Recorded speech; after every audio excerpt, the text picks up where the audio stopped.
نحكوا على نظافة الكياسات، ما نحكوش أيضا على التنسيق بتاع الإنارة والأضواء اللي موجودة في مطماطة.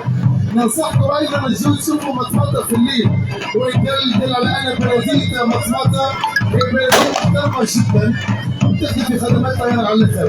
تحية لكل المشرفين على بلدية مطماطة اللي قاعدين تشوفوا في كل الكياسات باش ننظموا، تشوفوا الإضاءة، تشوفوا النظافة، نحكوا على مرتين وإلى ثلاثة تربح هي الأولى وطنيا كما البلدية هي الأولى والثانية في جمهورية تونسية. شكرا لكل المشرفين على الصورات الشهوية في منطقة مطماطة. أيضا ما ننسوش مندوبية الثقافة اللي ديما تدعم في كل المهرجانات في ولاية جابس، اللي ديما موفرة مع المهرجانات الكبرى والصغرى.